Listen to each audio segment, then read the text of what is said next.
Yo odiaba a esa persona con todo mi corazón, pero cuando vi lo que le hicieron, entendí que ni siquiera alguien tan despreciable como él merecía una injusticia tan grande. Es que no puedo más. Necesito contarle esto a alguien, a quien sea, porque la angustia me está carcomiendo por dentro, como una polilla royendo un viejo abrigo. Vivo en uno de esos barrios populares de Santiago, de esos donde el olor a sopaipillas se mezcla con el murmullo constante de las conversaciones ajenas, donde todos se conocen para bien o para mal y donde los dramas se comparten con la misma facilidad con la que se presta una taza de azúcar.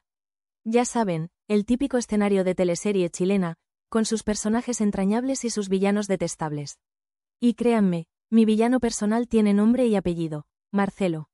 Este tipo, mi vecino del 3B, es la definición viviente de tóxico. No exagero, se los juro por Snoopy, mi perro salchicha, lo único bueno que me ha dado este barrio. Desde que puse un pie en este edificio, hace 3 años y 2 meses sí, lo recuerdo con exactitud porque cada día ha sido una pequeña batalla, no he tenido un solo día de paz. Siempre está al acecho, como un gato esperando el momento perfecto para arañar, buscando la manera de joderme la vida con sus pullas disimuladas, sus risitas burlonas y esos chismes que te clavan como puñaladas traperas en la reputación. Juro que a veces, en la quietud de la noche, me despierto sobresaltada con la sensación de que me está observando desde su ventana, una sombra borrosa tras la cortina, como un buitre esperando a que me descuide para lanzarse sobre mí y devorar lo que queda de mi paciencia. Y es que no es una cosa puntual, no es un simple roce entre vecinos.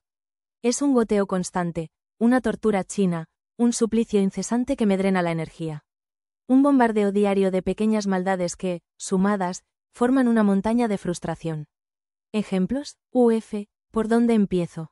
La música a todo volumen siempre cumbia villera, por supuesto a las 3 de la mañana, cuando mis párpados pesan toneladas y sueño con el dulce abrazo del Morfeo.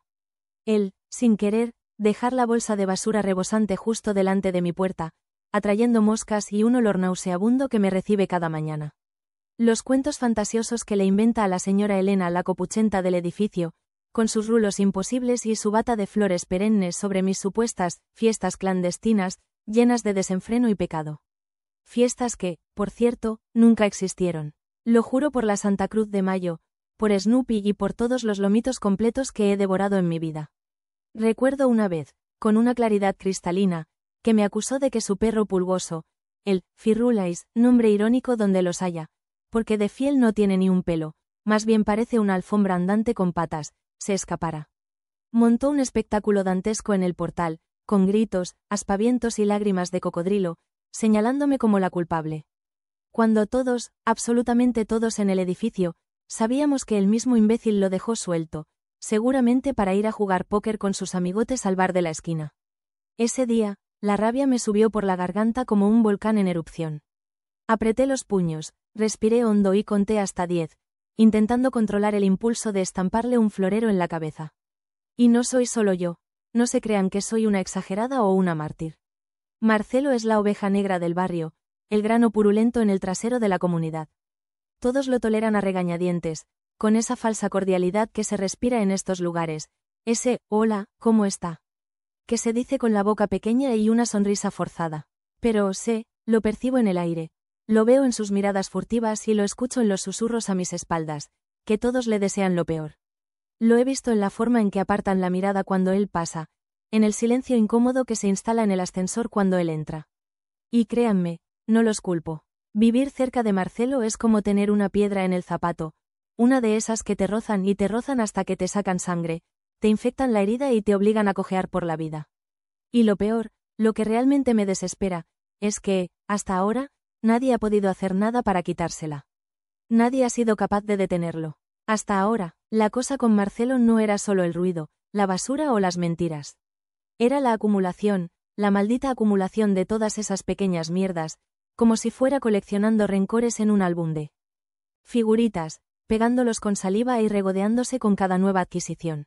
Recuerdo una vez, con una nitidez que me hiela la sangre, que estaba secando mi ropa en el tendedero comunitario, sí, de esos donde las bragas de la vecina del quinto se codean con tus calcetines favoritos, una danza absurda de intimidades expuestas al sol. El aire olía a detergente y a jazmín, y yo tarareaba una canción de Los Prisioneros, intentando ignorar la presencia fantasmal de Marcelo, que se paseaba por el patio como un tiburón olfateando sangre. De repente, un charco sospechoso empezó a formarse debajo de mi ropa recién lavada. Un charco marrón, espeso y con un olor peculiar. No hacía falta ser Sherlock Holmes para deducir que el Firulais, el perro alfombra de Marcelo, había decidido marcar su territorio en mis sábanas, impregnándolas con su aroma a orín y a derrota. Y ahí estaba él, con su sonrisa de hiena, fingiendo sorpresa e indignación.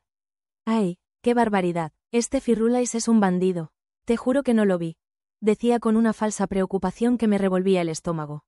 Sus ojos, pequeños y oscuros, brillaban con una malicia apenas disimulada. Sentí como la sangre me subía a la cabeza, un calor intenso que me quemaba las mejillas. Apreté los dientes con tanta fuerza que creí que se me partirían. Ese día, les juro, estuve a punto de perder la poca cordura que me quedaba. Tuve que contenerme para no agarrar al perro una bola de pelos sarnosa e inofensiva y lanzarlo por la ventana, junto con su dueño. Me imaginé la escena. Marcelo gritando como una loca, Firulais volando por los aires como un peluche desvencijado, el impacto sordo contra el suelo. La fantasía me proporcionó un alivio momentáneo, una pequeña dosis de venganza imaginaria que me ayudó a respirar. Pero la rabia, como una brasa ardiente, seguía latente en mi pecho. Otra vez, y esta me dolió en el alma, como una puñalada trapera en la autoestima, difundió el rumor de que yo era una roba maridos. Sí, así como lo leen. Resulta que el marido de la Gladys, del segundo a una señora con más operaciones estéticas que neuronas, cuya cara parecía un mapa topográfico de silicona y botox, empezó a saludarme en el ascensor. Un simple, buenos días, acompañado de una sonrisa amable y un asentimiento de cabeza. Nada más, pues al día siguiente, todo el edificio gracias a la diligente labor de Marcelo, el mensajero del infierno, el pregonero de la desgracia ajena estaba convencido de que yo era la amante del pobre señor, una femme fatal que se dedicaba a seducir a hombres casados en los estrechos confines del ascensor, aprovechando la tenue luz y el aroma ambientador barato para tejer mis redes de perversión. Me sentí humillada, vulnerada, como si me hubieran arrancado la piel a tiras y me hubieran expuesto al juicio público, desnuda y temblorosa. Tuve que soportar miradas acusadoras, cuchicheos a mis espaldas y, lo peor de todo, la Gladys empezó a dejarme notas amenazantes debajo de la puerta, llenas de faltas de ortografía, de furia desatada y de promesas de venganza. Te voy a sacar los ojos, maldita zorra, decía una de ellas, escrita con letras temblorosas y mayúsculas desproporcionadas. Ese día lloré hasta quedarme dormida, abrazada a Snoopy, mi único consuelo en este mundo de locos, sintiendo cómo la angustia me apretaba el pecho, como una mano invisible que me robaba el aliento. Su pelaje suave y cálido contra mi mejilla era lo único que me anclaba a la realidad, lo único que me impedía hundirme en el abismo de la desesperación. Intenté, de verdad que lo intenté, solucionar las cosas por las buenas. Hablé con él en varias ocasiones, con un tono conciliador, intentando apelar a su supuesta humanidad, a esa chispa de bondad que se supone que todos llevamos dentro, incluso los seres más despreciables. Le pedí, por favor, que me dejara en paz, que no entendía por qué se comportaba así conmigo, qué le había hecho yo para merecer su odio. Su respuesta, como era de esperar, fue una carcajada burlona y un «no te hagas la víctima, vecina. Aprende a vivir en comunidad». Su voz, cargada de sarcasmo, resonaba en mis oídos como una sentencia. También recurrí a la junta de vecinos, exponiendo mis quejas con pruebas y testigos. Llevé las sábanas manchadas por Firulais, las notas amenazantes de la Gladys, incluso grabé una de sus serenatas nocturnas de cumbia villera. Pero, como si tuviera un pacto con el diablo, Marcelo siempre se las arreglaba para salir y M. Pune, con su labia de serpiente, con su capacidad para manipular la realidad y tergiversar los hechos, convencía a todos de que yo era la problemática, la exagerada, la que le tenía manía sin motivo. Y yo, con mi torpeza social y mi incapacidad para hablar en público, me quedaba muda, con la garganta apretada y las lágrimas a punto de estallar. Sentía una impotencia abrumadora, una rabia contenida que me carcomía por dentro, como un ácido corrosivo que disolvía lentamente mi paciencia, mi alegría, mi fe en la humanidad. Llegué a odiarlo, sí, lo confieso. Lo odiaba con cada fibra de mi ser, con la misma intensidad con la que se odia a un dolor de muelas crónico o a un reggaetón pegadizo que no te puedes sacar de la cabeza. Y lo peor es que, en el fondo, sabía que ese odio me estaba consumiendo, me estaba convirtiendo en una persona amargada y resentida, en una sombra de lo que era antes de cruzarme con Marcelo en mi camino. Pero no podía evitarlo, era como una droga, un veneno dulce que me aliviaba el dolor al mismo tiempo que me envenenaba el alma. Y en ese pozo de odio y desesperación, me hundía cada día un poco más, aferrándome a la esperanza, cada vez más tenue, de que algún día, de alguna manera, podría escapar de las garras de mi torturador. Era una noche fría, el tipo de noche que te cala hasta los huesos y te hace desear no haber salido nunca de casa. El viento silbaba entre los edificios, un lamento fantasmal que se colaba por las rendijas de las ventanas y te helaba la sangre. Volvía del supermercado, cargada con bolsas que parecían pesar toneladas, maldiciendo en silencio mi impulsividad al comprar el pack familiar de papel higiénico. En serio, ¿para qué tanto? Mis dedos, entumecidos por el frío, apenas si podían sujetar las asas. De repente, un grito desgarró la quietud de la noche. Provenía del callejón sin salida que queda al lado de la panadería de Doña Patti, ese lugar oscuro y mal iluminado donde los gatos callejeros se reunían para sus misteriosos conciliábulos nocturnos, y donde las sombras danzaban al ritmo del viento, creando figuras monstruosas en las paredes desconchadas. Un escalofrío me recorrió la espalda, un escalofrío que no era solo por el frío, sino por la premonición de que algo terrible estaba sucediendo. Por un instante, la prudencia me susurró al oído que siguiera mi camino, que metiera la llave en la cerradura de mi departamento y me olvidara del mundo exterior. Pero la curiosidad, esa maldita curiosidad que siempre me mete en problemas, como una polilla atraída por la llama, fue más fuerte. Dejé las bolsas en el suelo, con un golpe sordo que resonó en el silencio de la noche, y me acerqué al callejón, con el corazón latiéndome a 1000 por hora, como un tambor enloquecido en mi pecho. Un pequeño grupo de personas se había congregado en un círculo, sus rostros apenas visibles bajo la luz mortecina de una farola lejana, que proyectaba sombras alargadas y grotescas sobre el asfalto. Sus voces, mezcladas con insultos y amenazas, se elevaban en la noche como un coro macabro, un canto gutural que presagiaba violencia. El aire se había vuelto denso, cargado de una tensión palpable, como si una tormenta eléctrica estuviera a punto de descargar su furia. Me abrí paso entre la gente, empujando suavemente con los hombros, disculpándome con un murmullo apenas audible. Sentía el olor acre del sudor y del alcohol, mezclado con el aroma dulzón de la sangre. La gente me miraba con recelo, con ojos hostiles que brillaban en la oscuridad. ¿Qué haces aquí?, me espetó una mujer con la voz ronca, su aliento apestando a tabaco y a cerveza barata. Solo pasaba por aquí, respondí, intentando controlar el temblor de mi voz. La mujer me fulminó con la mirada y volvió a centrar su atención en el centro del círculo, donde la tensión alcanzaba su punto álgido. Y entonces lo vi, tirado en el suelo, con la ropa rasgada y la cara ensangrentada, como un muñeco roto, estaba Marcelo. Su cuerpo, normalmente erguido y desafiante, como el de un gallo de pelea, parecía ahora pequeño y vulnerable, encogido sobre sí mismo como un animal herido. Un hilo de sangre le bajaba por la frente, manchándole la camisa blanca que siempre llevaba impecablemente planchada, esa camisa que tanto me irritaba, con sus gemelos relucientes y su cuello almidonado. Su respiración era entrecortada, y un gemido sordo escapaba de sus labios, un sonido que me revolvió el estómago. A su alrededor, los vecinos lo señalaban con el dedo, sus rostros desencajados por la rabia, escupiendo insultos y acusaciones como si fueran dardos envenenados. «¡Ladrón!», gritaba un hombre corpulento, con los puños apretados y la cara roja de ira. «Te vimos salir de la casa de doña Clarita con la tele. La llevabas a rastras, maldito», añadía una mujer con el pelo revuelto y los ojos desorbitados. «Se lo merece, el desgraciado», sentenciaba la voz chillona de la Gladys, su cara, deforme por las cirugías, iluminada por una sonrisa triunfante, una sonrisa que me geló la sangre. Marcelo, con la voz débil y entrecortada, negaba las acusaciones con desesperación. «No fui yo», gritaba, su voz quebrada por el dolor y el miedo. «Me tendieron una trampa, juro que no fui yo». Pero nadie le escuchaba, sus palabras se perdían en el clamor de la multitud, como gotas de lluvia en un océano embravecido. Algunos le daban patadas en las costillas, mientras otros le escupían en la cara. La escena, brutal e inesperada, me dejó paralizada. Sentí un nudo en el estómago, una mezcla de asco, miedo y... ¿Lástima? Sí, lástima, por Marcelo, mi enemigo, el hombre que me había hecho la vida imposible durante 3 largos años. Verlo así, humillado, vulnerable, despertó en mí un sentimiento que no esperaba, un sentimiento que me confundía y me perturbaba. Me pregunté, con un escalofrío de horror, si realmente merecía ese trato, si alguien, por muy despreciable que fuera, merecía ser tratado como un animal.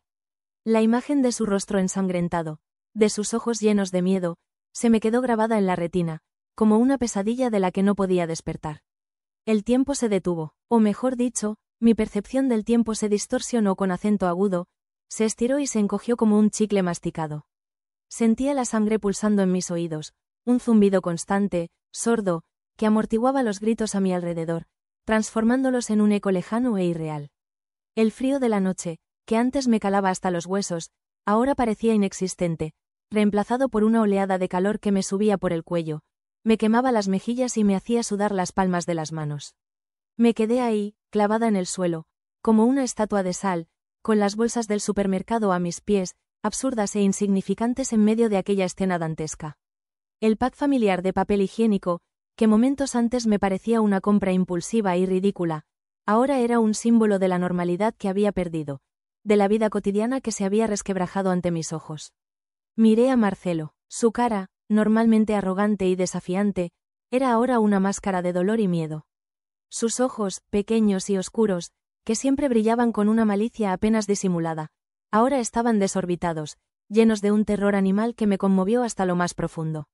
Un hilo de sangre, espeso y oscuro como el vino tinto, le bajaba por la frente, manchándole la camisa blanca que siempre llevaba impecablemente planchada, esa camisa que tanto me irritaba, con sus gemelos relucientes y su cuello almidonado.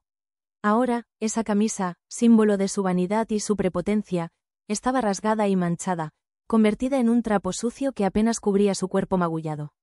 Su respiración era entrecortada, superficial, como si cada bocanada de aire le costara un esfuerzo sobrehumano. Un gemido sordo, un sonido gutural que expresaba un dolor profundo e insoportable, escapaba de sus labios cada vez que alguno de los vecinos, en su furia ciega, le propinaba una patada en las costillas o le escupía en la cara.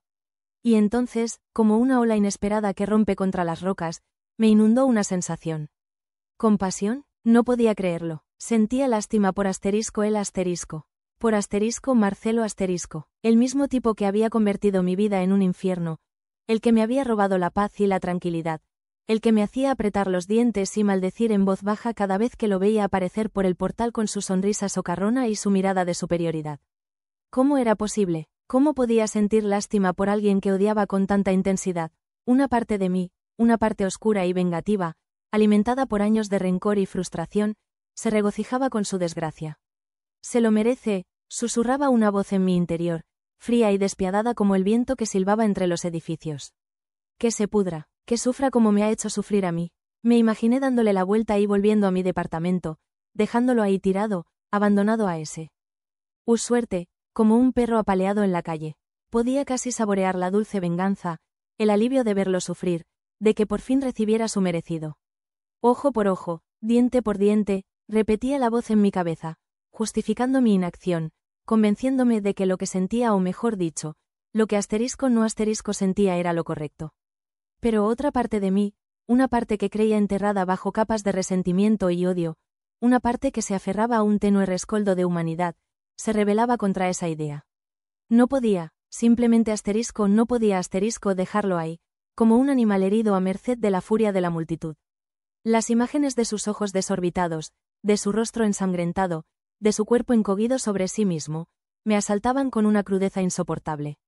No eres así, susurraba otra voz, débil pero persistente, como una pequeña llama que se niega a apagarse. No puedes quedarte de brazos cruzados mientras alguien, por muy despreciable que sea, es víctima de una injusticia. El conflicto interno me desgarraba. ¿Era justo? No, claro que no era justo. Marcelo se había ganado a pulso el desprecio del barrio, había sembrado odio y cosechado rencor. Pero, ¿era humano asterisco? ¿Acaso su comportamiento, por reprochable que fuera, justificaba la brutalidad con la que lo estaban tratando? El nudo en mi estómago se apretó con más fuerza. Sentía náuseas, un sabor amargo en la boca, como si hubiera masticado un puñado de tierra.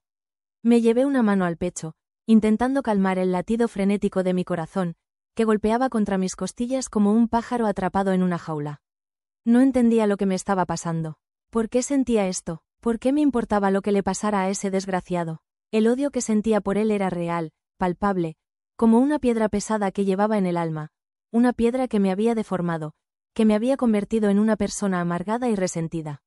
Pero en ese momento, Viendo su rostro ensangrentado, escuchando sus súplicas desesperadas, ese odio se mezclaba con una extraña sensación de injusticia, una punzada de ¿empatía? No, no podía ser empatía. No con asterisco el asterisco. Con asterisco Marcelo asterisco. Era una locura. Me sentía como si estuviera en medio de una tormenta, azotada por vientos contradictorios que me tiraban en direcciones opuestas, desgarrándome por dentro.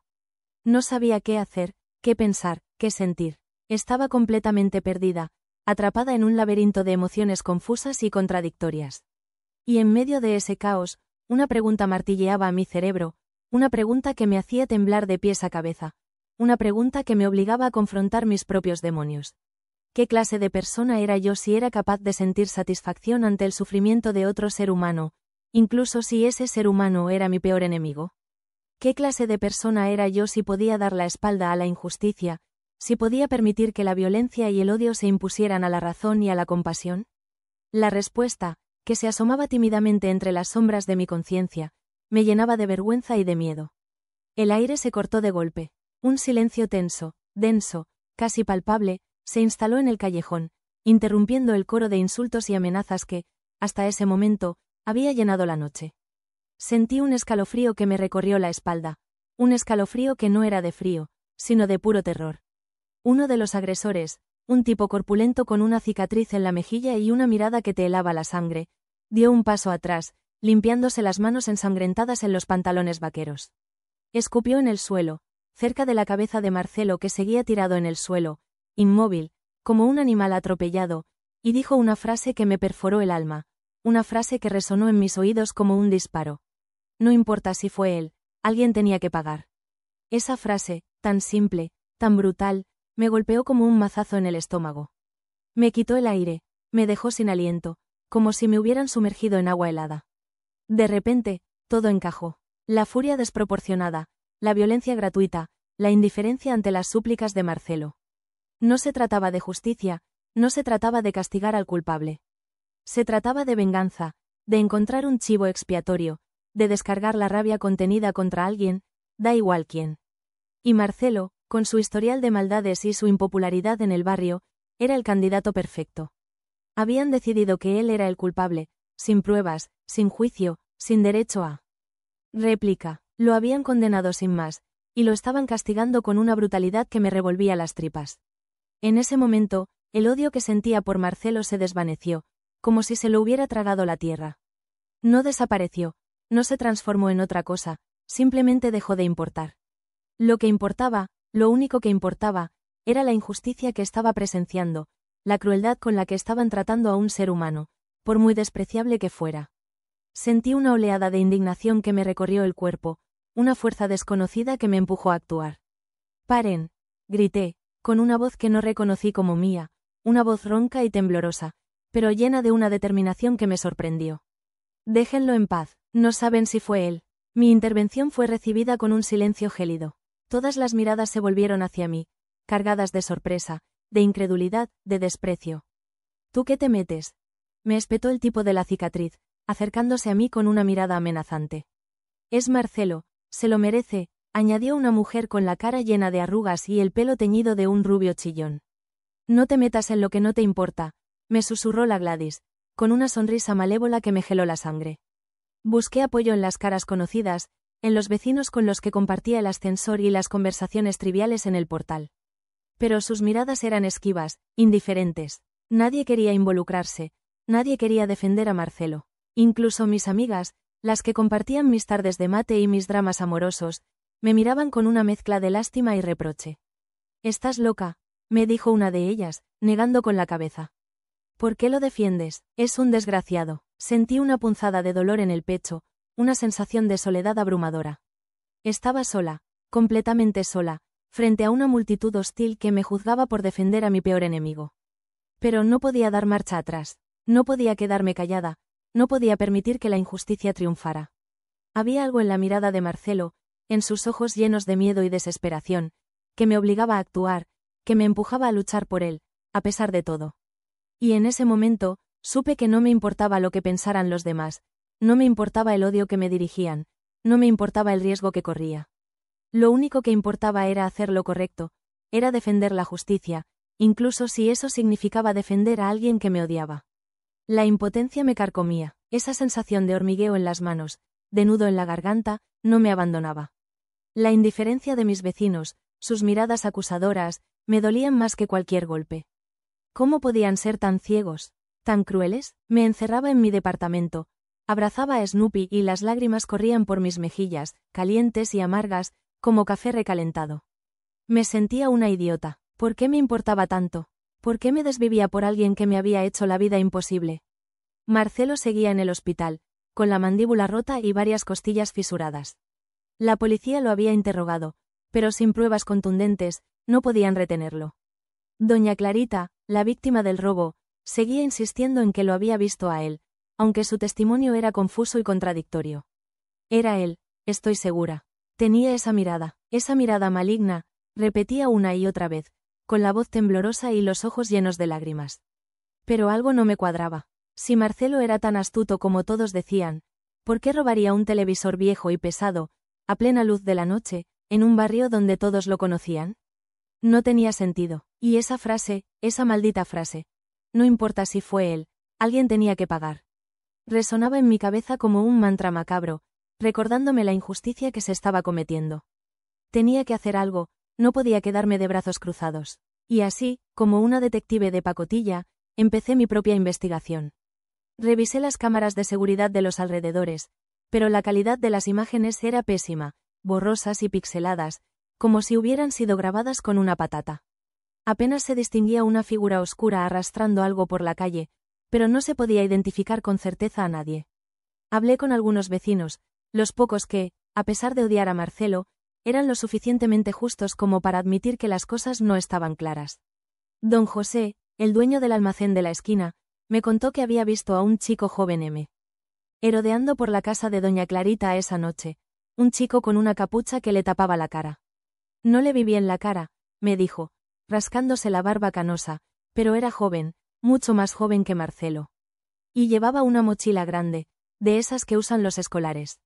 Esa información, aunque vaga, me dio una pista. Recordé que Marcelo tenía un hermano menor, un chico problemático que siempre andaba metido en líos.